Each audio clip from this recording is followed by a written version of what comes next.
truly as our community are indebted to having Rabbi Katz as the Mora d'Asra at Beth Abraham, known as Hertzberg's, and really as Mora d'Asra here for our community. It's really a blessing from Hashem, and we hope and we pray that Rabbi Katz is with us for many, many years, till 120 years, till the Mashiach comes. And now I want to introduce Rabbi Katz. See how many faces I recognize over here. Hey, you talk to my wife. She's going to ask how you do. This is as far as let's put it this way. I have no business being here tonight, but there's a famous Jewish joke from the 19th century where somebody says, "What's that?" You're not that young. Yeah. Thanks a lot. I know I can always count on support from Shibby Garden. You know. But it's a famous story about a rabbi in Germany back in the 1800s when they started to go to college, and he came back and they call him Dr. So-and-so. He said, "What are you a doctor of?" He says, "Philosophy." He says, "What's for a crank is does? What kind of a sickness is philosophy?" So if that's what they say about philosophy, you can imagine what they do about history. Moreover, as I've said numerous times recently, I'm not interested in curing anybody of this particular illness. And I hope it's incurable. The fact, however, is that we've done this before, Jerry, in Shul, and because this is my Shul, it's somewhat of a smaller format. Usually when we have like a, let's say a 4th of July or a, Labor Day or something like that, an activity connected in the Shul. But this year, it's so morphed in such a way to make it more of a wider community kind of event. And we originally were going to do it in the Shul and just invite everybody from the community. Has to do with the fact, as everyone knows, that I'm doing these Saturday night lectures, and because Shomrei Emunah is kind enough to sponsor the whole thing, I have to work around their schedule. And it so happened that November 7th tonight is a schedule where they're off, meaning they're engaged. I can't use it, so it came together a happy ending. So we were originally going to do it in Shul, in my Shul, on November 7th, and then we found out because I was talking with Jerry about it in Shul, we and Tudor Heights share a common. A precious asset. That's Menashe Shabtai, and he davens by us, but he works here. He's the head honcho of the kitchen, and he immediately said, he said, "Why don't you do it in Tudor Heights?" And I said, "You got to be kidding!" I mean, I wasn't even thinking about it. Next thing I know, Mrs. Aslo got involved, and the next thing I know, it's beyond my pay scale, and we're all here tonight. So I just want to, as always, thank all the physicians that are here.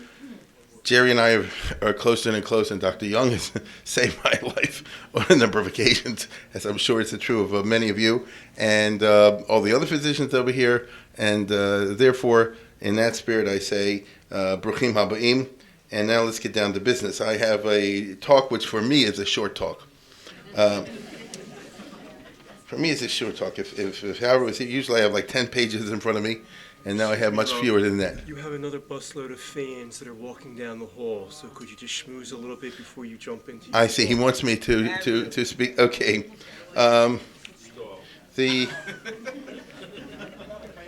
Yes, you can ask me questions.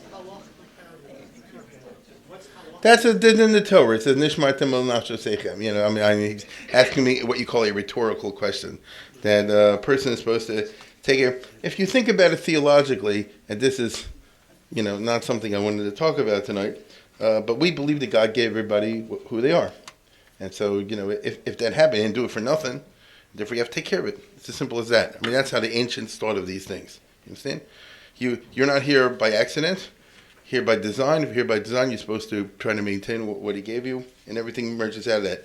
But why let me do the talking? Let me instead talk about the most famous doctor in Jewish history, I would argue, and that would be the Rambam. Usually anybody talk about famous Jewish doctor from the past, you immediately start thinking of Maimonides. All the hospitals and everything are named after Maimonides, as we all know. What's interesting to me, always as a historian, is that we have these figures that we know a whole lot about, but we know really nothing about. Meaning, you talk to people around Rambam, oh yeah, there's a school name, he was a famous guy. What do you know about the Rambam? I don't know, he lived long ago, He wrote some books, I think.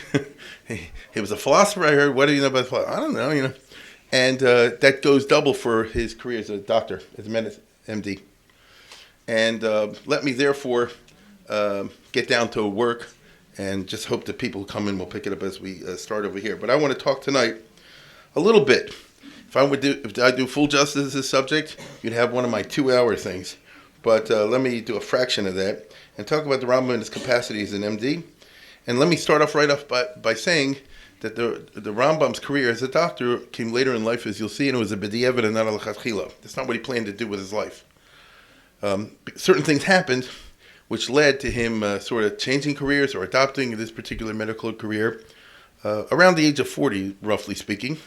So that's interesting. I've known people, and you probably do also, who have made changes in life and became doctors, not in their 10s and 20s, but in their 30s and 40s. Do you know anybody? I know one or two. The late Dr. Baer in Baltimore, Ralph Baer, for example. And in the case of the Rambam, it's just very interesting. So let's talk about the guy, the man, the person himself, which I'm a historian. That's what I always find interesting. And the Rambam was born, we know now, in 1138, and he died in 1204. So he lived to be 66 years old. It's not a long life and not a short life. 66. Could have lived longer. What's really interesting, Rashi also lived to be 66. That's just to give you a figure.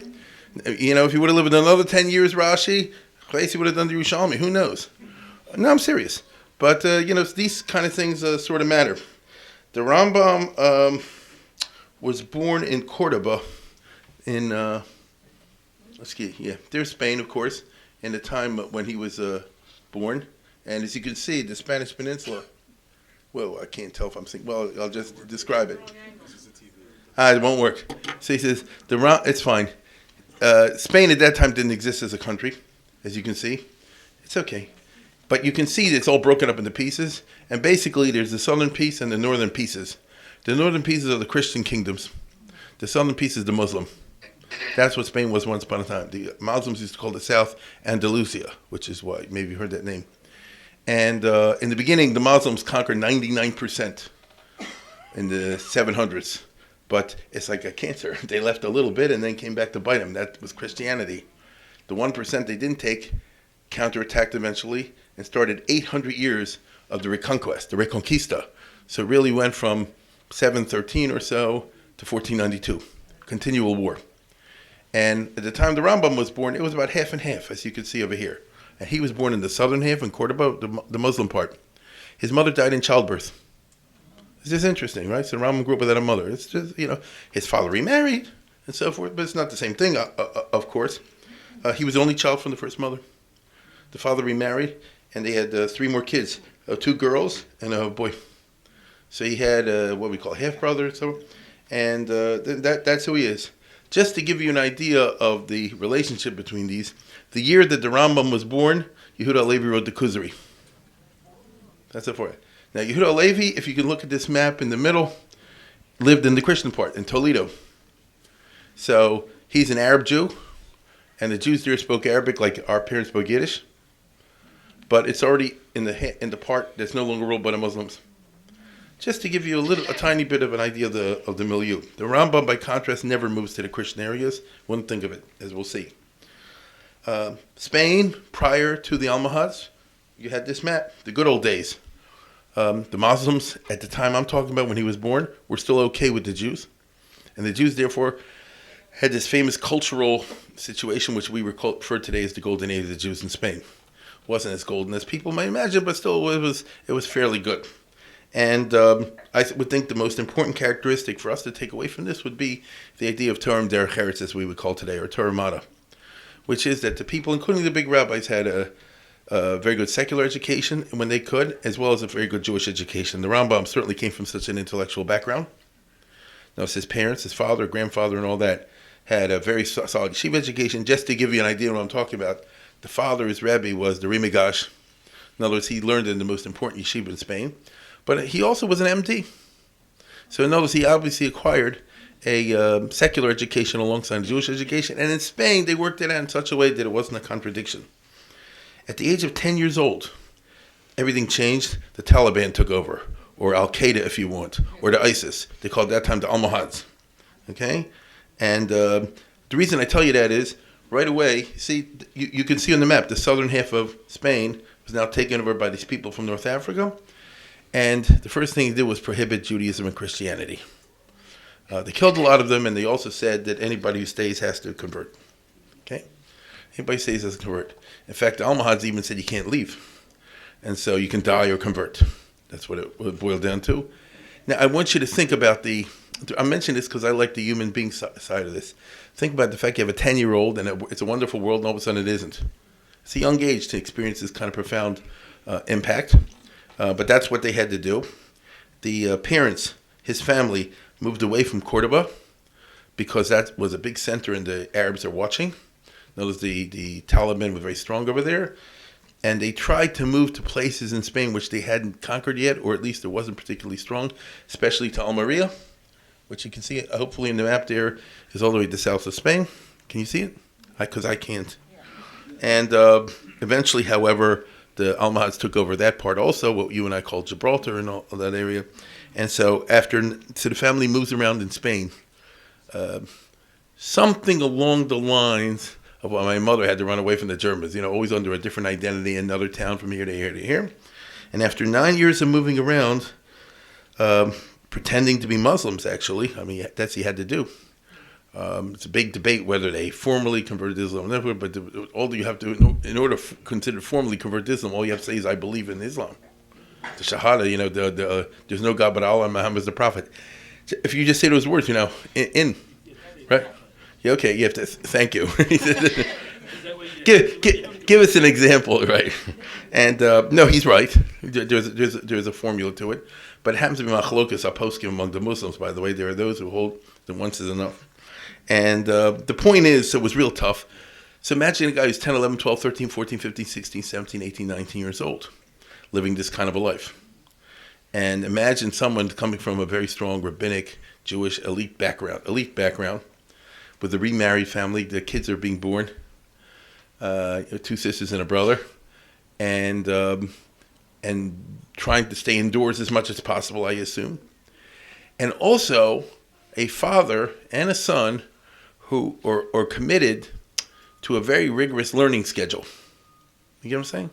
In other words, it's not only they stay out of the way, but the Rambam from early on clearly was one of these kids that took to the learning, and clearly in a very systematic and disciplined way, well beyond most of us. The Rambam emerges throughout his life as a math and science person. He had no time for history, for poetry, or any of that kind of junk. He would think it's junk. Not liberal arts at all. He really writes that history is a piece of junk. Math and science, it doesn't get better than that. Metaphysics, logic, questions, you've made his day. So a person like that can indeed say, with the father, from 9 to 12 we're learning Gemara, from 12 to 1 we're doing math, from 1 to 2, homeschool. Now, so the Rambam is homeschooled. Now, no yeshiva, all that kind of stuff. In the year 1160, so that would put him at the age of 22, just to give you an idea, they run away to Morocco, to Fez, which would seem to be running from the frying pan into the fire. I can only assume that they figured that at that time the ruler had died and was replaced by another guy, that they must have had information that it's less stringent of a hashgacha, of the Islamic hashgacha in Fez. And so there they remained for a number of years. I would say that, every once in a while there were persecutions in Morocco. Also, he spends 5 years there. So here's a guy who learned from the year 25 to 27 years old, doing exactly what I said. However, you can't totally hide. And so the Rambam, he had to get out in society, probably had to attend services in the mosque and that sort of thing, for all we know. He seems to have also been interested, because he's in science, going to what the equivalent of a university was there at that time, and attending lectures in science and in medicine. Okay? Philosophy, metaphysics, physics, such as it was at that time, and medicine, such as it was at that time. Meaning, he's just interested, lishma. There are some people like that. Wasn't planning to practice. He never understood the practice. If you ask him what he does for a living, the family did jewels. It's something Jews do, right? They run the jewelry business. It's a Yiddish thing, because you run away, you can always take the schayr with you. And that's what they did. Was he a good businessman? Was it bad? There's no way of knowing. We know eventually his brother took over the business and was the one who ran with the ball and was matzliach. So that's totally understandable. It's two brothers. One is more the egghead type, and the other is the practical businessman type. That's who the Rambam is. Now, as I said before, he was just taking this, but things got tough eventually. The Muslims, let's put it this way, started watching more closely if people practiced Judaism, And at the age of 27, 5 years there, he was actually accused of secretly being Jewish and practicing Judaism. And he had a friend who was a Muslim who testified on his behalf that he was not. But the family flees Morocco because he can't handle that. They leave from Ceuta. We see where it is on the map? And the bottom, it's on the top of Africa. It still today belongs to Spain. It's in Morocco, but it's an enclave. Spain, even today in 2015, owns 2 towns in North Africa. Some of us were there, Ceuta and Melilla. And by the way, there are Jewish communities and synagogues in both places. There's a community and a synagogue in Ceuta, and there's a community and a synagogue in Melilla. I just didn't go with my group there because you'd have to fly by plane for an hour or something. But there it is. So they run away from there. So he's 27 years old. And like many, they make Aliyah. They try to make it, but they can't make it economically. They move to Israel. Okay? At the time the Rambam comes to Israel, which is in 1165, it's the Crusader Kingdom of Jerusalem. Okay? So Israel, Palestine, that time, didn't look too different from Israel today. Now, you know, right? Which is why the Muslims in their writings always talk about Israel as a Crusader Kingdom. The borders are not that different. You know, there's some, but you understand what I'm saying. At the height, I can't remember which map it is, but you know, there were a bunch of Crusader states at the height, and then later on they started to go down. So the Crusaders originally wouldn't allow Jews, but after a while they realized they couldn't get along without minorities, and therefore they just, you know, don't ask, don't tell. And the main Jewish center at that time was not Jerusalem, Akko. Isn't that interesting? Because a port city could do business. Second largest Jewish center, Tyre, Tzor, in Lebanon. Seems funny to us today. I only know because I had a grad student last year in Hopkins that I work with, and he's doing his dissertation on the Jewish community in the 12th century in Tyre, of all things. And so here's a guy in his 20s that they make Aliyah, 27 years old, as I said before. At the age of 28, I mean, he goes to Yerushalayim, you can't make it, you can't make a living. And so at the age of 28, Maimonides and his family moved to Egypt, which is nearby. First to Alexandria, and then to Fustat, which is next to Cairo. Fustat to Cairo is like Pikesville to Baltimore, right? Today it's part of Cairo. Now, just as Pikesville is really part of Baltimore, really. Now, what's going on in all these years? You have 2 brothers, and a father who's getting older. The younger brother, David, is obviously for business. So the Rambam sit and learn all day. Not everybody's built that way, but some people are built that way. Correct? Some people are really built that way. He was no question about it. He was built that way. And so he can sit down and just spend 12 hours, you know, learning whether math or Gemara or something like that. And clearly he has this very disciplined, scientific kind of a view of all subjects. Probably the philosophical training impacted on the Gemaras. In fact, my question is no question about that. And at the age of 30 years old, he finished his Pirush HaMishnah. So just think, this is something the guy wrote in his 20s under difficult conditions. Who today writes Kahati when you're in your 20s and finishes at 30? But that's what it was. And it's even more than that because Kahati really just copied from what others said and put it together very nicely. When the Rambam moved in, it was Karka Basul. At the time the Rambam wrote, there were no commentaries on the Mishnah. So it's basically, some of you won't understand what I'm saying, but just imagine a text with no Rashi or anything like that. So he filled in. It's quite an interesting undertaking for a guy in his 20s, living under very complex conditions. This is written in Fez, in Akko, eventually in Alexandria. As long as it was in Morocco, it's really written with the curtains shut. So this is Anne Frank writing the Pirush on the Mishnah. It's quite interesting, which is a huge undertaking. It's the first of his 3 great books. Having spent his 20s on the Pirush Mishnah, he now settled down in Egypt. He spent his 30s writing the Mishnah Torah. He finished it when he was 39 years old, which again is just remarkable. Some of us know, at least what I'm talking about, the Rambam's famous compendium of all Jewish law, Mishnah Torah. So which great English or American lawyer professor wrote the whole law in his 30s? You understand? So clearly, this is somebody who's sitting down and can sit down at 8 in the morning and work for 12 hours straight or something like that. An enormous amount of research and second of all, the ability to synthesize it, but I don't want to go off too much on a tangent about that. And so he finished in 1177 at the age of 39, which is remarkable. Now, the Rambam strongly believed you're not allowed to take money for teaching Torah or acting as a judge or being a rabbi. Okay, my show still operates on that principle. So how does he make a living? How you make a living? So the main money was from the brother, who they put into the whole family had like a certain piece of the business, and they invested, so to speak, with him, and he put it investing in the jewels, and that's how they so imagine like a little family corporation, and that's how they did it. But there's a famous story. Shalom Aleichem writes, if I was Rothschild, I'll be richer than Rothschild because I could also teach some classes on the side. So it sounds better if you're Malamed in Eastern Europe. But anyhow, that's exactly what the Rambam did. He taught on the side. You get it? Now, he taught on the side. He taught what? Math, science, maybe some very primitive med stuff. You get it? Because he was interested anyway. And then you're not taking money for teaching Torah. He couldn't do what we do today, which is to tutor somebody in Gemara or something. You're not allowed to take money for that. It's a very strong principle of his. Not everybody agreed with it, but he did. And so you got to make your money teaching other things like that. Now, that's what it is. He also marries well. Right?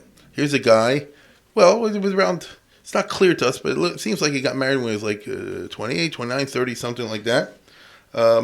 And what's interesting about this marriage is that he got married in 1165, 66. The only child we know they have who survived was born 20 years later into the marriage. So it's just interesting, right? He got married in 1166, and his son was born in 1186. And his son was 19 when the father died. It's Avram ben Rambam. Now, I don't know. Nobody knows. They speculate. Maybe they had other kids who died young. And in those days, anything's possible. Maybe he didn't. But it's just hello Doverhu that's how it works out. Okay?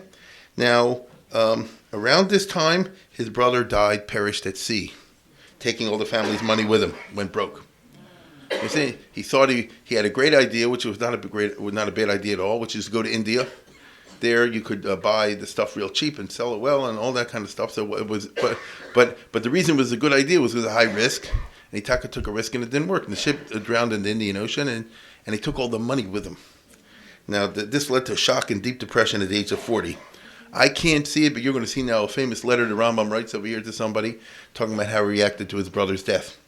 And if you look over there, he talks about depression and boils and skin rashes and things like this, all of which he's telling you, the greatest misfortune ever befall me.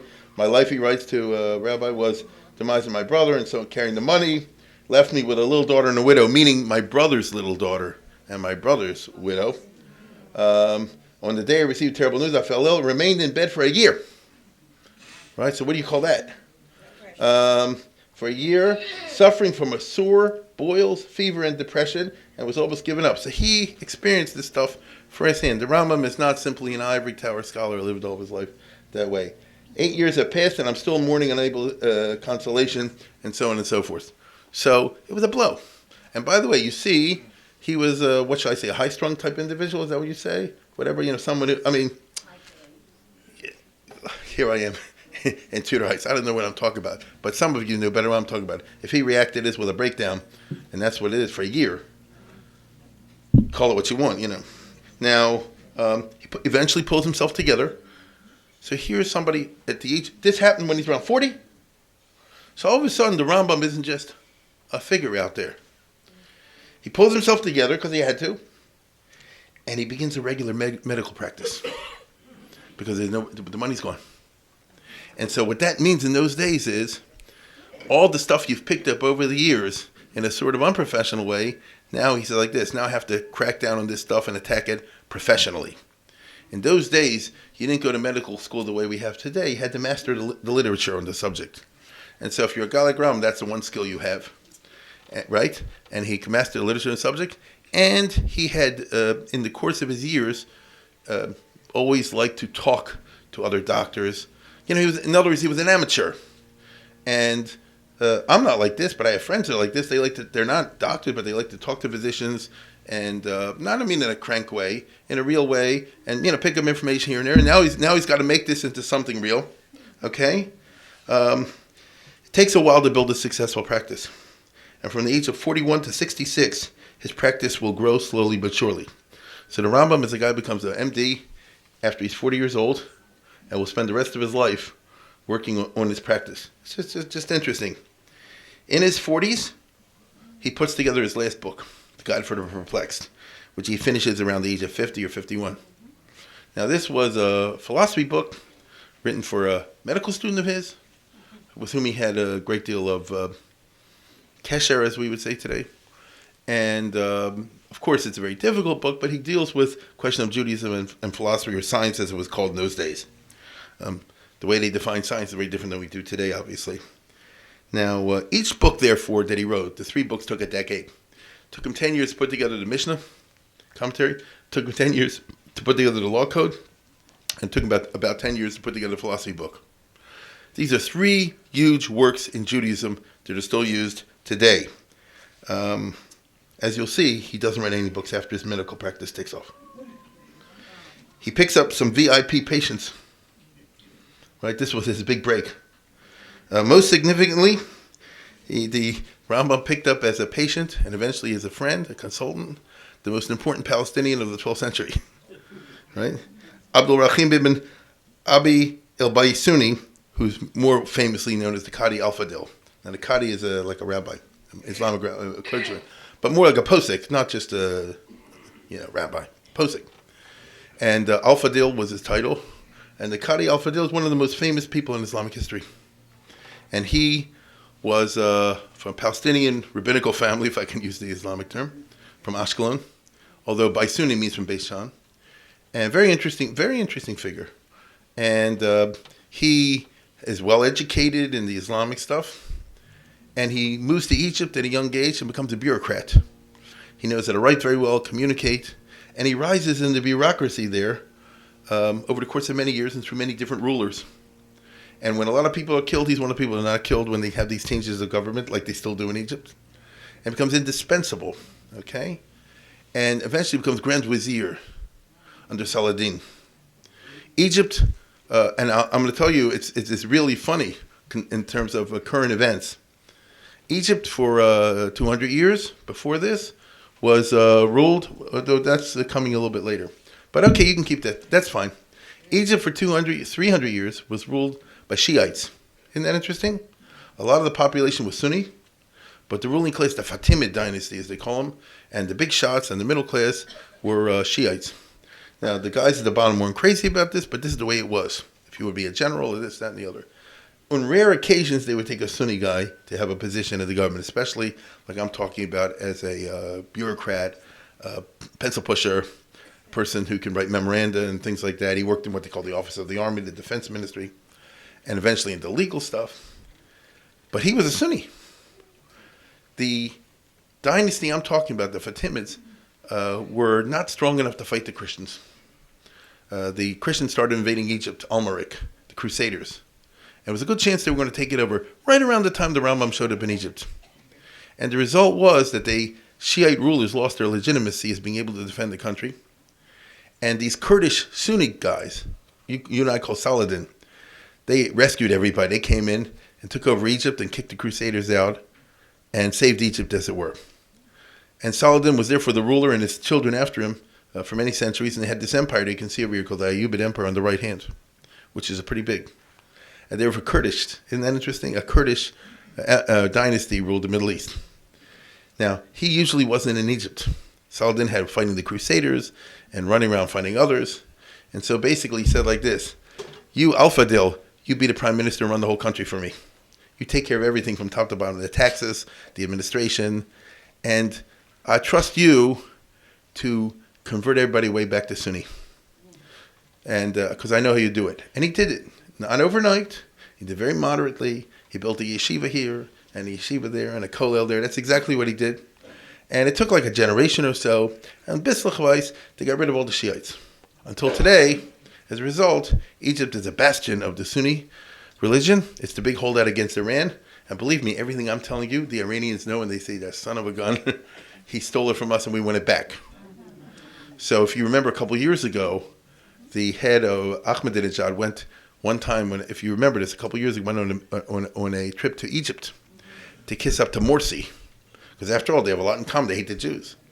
But the Hamon Am, the public there, threw shoes at him because they know what he's coming for. You get it? So this goes over here. So this guy was a big deal. And Saladin, by the way, said a great line. He said, I conquered Egypt. He meant from the Shiite to the Sunnis, not with my sword, but with the pen of Al-Fadil. And this guy became his patient. So you see where I'm going with all this. He actually hooked up. Now, what does it mean to be a physician for a VIP in those days? It's not you stay in the office for a minute every 10 months or something like this. He's the personal attendant upon him. He tells him what to eat. He guides him in all kind of lifestyle, exercises, diet, all sorts of things like that. So what I'm trying to say is like this: the doctor and the patient spend a lot of time with each other. You get it?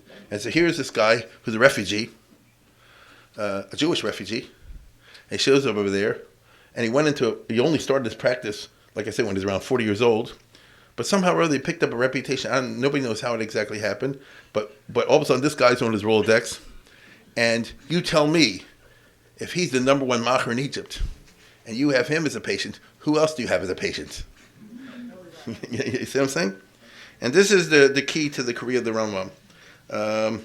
And believe me, it came in very handy because once his practice started to grow, his reputation for the first time, especially in the Muslim world, started to grow. This was not good. And the reason it wasn't good is because he'd been a Muslim back in Morocco. You said 1 time or 3 times. And so once this got out in the paper, they said, Ibn Umar, I know him, he was a Muslim back there. And you're Chayav Misa. Right? You're liable death penalty if you once were Muslim and then switch back. And it came, and a guy did accuse him in the courts in Cairo. But if you're friends with Al-Fadil, so what he did was he issued a ruling because he was the Qadi. So he was the posting over there. A forced conversion doesn't count, and therefore what was done over there is there. But he saw that was going to get a lot of people riled up. So they simply did a Jack Pollock. They pulled the case from the docket. So it never went to court. Now,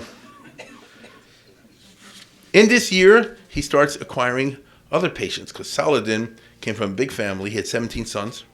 Okay, God knows how many daughters, but they don't count. He had 17 sons. He had brothers, friends, and relatives. So we find that already in 1183. So how old is the Rambam? He's in his 40s. So he's 45. Yeah. So he's 45, and he's already writing a book on cohabitation, not his own sex, for Saladin's nephew Al-Mansur, who was the governor of Egypt in 1183 to 1185. And no, it's not what you think. He says like this. No, he says like this. This is the title of the book. You can read it. He says, the great Prince Al-Mansur has a lot of concubines, and it's hard to maintain his lifestyle. And I told him, wait a second. I told him that as far as health is concerned, you shouldn't engage in such a lifestyle. But he told me that he's not interested in my advice. He only wants, in other words, he's not interested in changing his lifestyle. And consequently, he wants medical help to maintain the lifestyle. So I want to tell you something. You're missing the point. The point is like this. He's writing specialty books for high-end VIPs. Aren't there crazy doctors like this in Hollywood and places like this? How much money do they make? That's what I'm trying to tell you. So he became a physician, rich and famous. Now, that's not his whole clientele, as we'll see in a minute. But if you have high-end patients like this, you can afford to treat the poor for free. Do you get my point? You see, if you have high-end guys like this, you can afford to be poor. Saladin himself emerges as there are reports. It's hard to tell the facts about the Rambam. A fair amount of what we know is from what Arabs write about him. Isn't that interesting? There are 2 guys, Ibn al-Usiba and al-Kifti, whose rights have not been translated in English yet. I don't know why. And they have books of famous doctors. And they wrote this in the 1200s, right after the time of the Rambam. And al-Kifti has 700 doctors. And a good proportion are Jewish, Israelites. You read it, you'll see. Now, the rulers of Egypt was Saladin. And then after him, his son Al-Aziz Osman, who the Rambam also wrote some books for. After him comes Al-Mansur, who's there for 2 years. He was 12 years old when he succeeded to the throne. So he was knocked out after 2 years. and then Aladil, who was the brother of Saladin. So the rulers are changing, but the middle guys don't change so fast. And these are the people he has on his, thing. There are some indications that he actually traveled sometimes out of Egypt for high-end patients. And so we know, for example, 1198, when he would be 60, he wrote a book on asthma for Saladin's son Al-Afdal, who is the governor of Damascus. So maybe he wrote it from long distance, in which case he really had a high reputation, or maybe he was summoned, because these guys are princes, and the doctor is supposed to be a servant, and you call him whatever you call him. Now, they pay him well, but you're on their beck and call. So thus, in his 40s and 50s, the Rambam became a big doctor whose clients had all these VIPs. This cannot fail to have impacted his learning, particularly the amount of time he could assign to it. So here's a person who has two stages in his life. Up to 40 when he became a doctor, and afterwards. Up to 40, he didn't have a practice. He was built in such a way that he was a one-man Lakeward. He could stop, learn in the morning from 6 in the morning to 6 to 12 at night. He was that type of person. But then circumstances in life changed, and he had to do a medical practice. And as you can see over here, the medical practice built up and up and up. And especially when you have VIPs who make demands on the physician because he's like a slave of theirs, like a servant of theirs. So your time is no longer your own. Therefore, it is not surprising that once that happens, there are no more books coming out of the Rambam. Not on Judaism. Instead, we have books on medicine. He writes a number of famous medical works, famous in the Middle Ages, in Arabic, medical things, okay? But not anything Jewish. I would also point out that he was also the Nagid and the Av Bezdin, which took up a lot of time. The Muslim government, Al-Fadil, appointed him as head Jew, Rais al-Yahud, the head Jews, which means he's in charge of the taxes, make sure they're collecting time. He's in charge of making sure the Jews keep to those rules, the dhimmi rules, that they don't act uppity. So you have to wear certain types of clothes and a yellow star. He's in charge of making sure that all the Jews don't fight with each other. So the Rais al-Yahud, people don't know this, was the official representative of the Rabbinites, of the Karaites, and of the Samaritans. This is the reason why the Rambam is always very liberal on the subject of the Samaritans, of the Kusim, because he was their official representative to the government, among other things. And so what I'm trying to say is like this. Any time you have off your medical practice is strictly for dealing with Beis Din, within Jewish administration, with all the kind of stuff that goes along with being in charge of a bunch of Jews. As a result, there are no new swarm after the age of 50. For the last 15 years of his life, from 50 to 66, thereabout, roughly, that's it. This is a shame. The Rambam tells us that he had many products to execute, literary projects. He never got around to it. We know he was going to write a book of footnotes to the Mishnah Torah, which would have put half the Rishonim out of business, because they're always trying to figure out where the strange Rambams where nobody comes from. He had books. This one would have really been interesting. His interpretation of the Agadah. When you have all these strange stories in the Gemara and elsewhere, what does it mean? That would have really been fascinating. He was going to write a book of a commentary on the Chumash. Whoa! I'd like to see what he has to say about Chayei Sarah, for example. Okay? He was going to write a pirush on the Yerushalmi, on the hard parts of the Yerushalmi, which would have revolutionized the study of the Yerushalmi 800 years ago. None of these things happened. Who knows what else? And so I conclude by saying that if we want to know whether or not the Rambam's medical practice impacted his learning, it certainly did. And I'm left with a famous, then the Rambam will have to forgive me for this, with a famous Kabbalistic observation. And that is that the Gemara talks, there's a famous note of Yehuda. The Gemara talks about something called the Golos HaShechina, which literally means that the Shechina is in exile. But of course that's ridiculous. The Shechina is not a spatial concept, so what it means is it's in exile. So the note of Yehuda, as you can see here, says, here, let me see it, Ari, for my part. This is a tshuva that he writes. They ask him, what does it mean? And he says, what amounts to a mystical interpretation, although he doesn't say it that way, according to the will of the Creator, when Israel does the will of God, meaning when we're good, then the focus is the providence of Israel and bestows them abundant flow of goodness, meaning we get the main shefa and the Ummos HaOlam get the others. But since there's an overabundance of bounty, it overflows to other countries and nations as well. This is the meaning of the idea Shechina rests upon Israel. It means the divine providence called the Shechina is directed towards Klal Yisrael. This all happens when we do God's will. But because of many sins we're banished from Israel, divine providence is concentrated. We're exiled to the lands of the nations, and there the situation is reversed. They get the good stuff and we don't. We get the leftovers. So it used to be we get the good stuff, they get the leftovers. Now it's reversed. The Rambam's career is a reflection of this. Up to the age of 40, we got the good stuff, and they got the extras. After the age of 40, because of politics and because of the way things turned out, for the best of reasons, they got his best efforts, and we got the leftovers. Good night.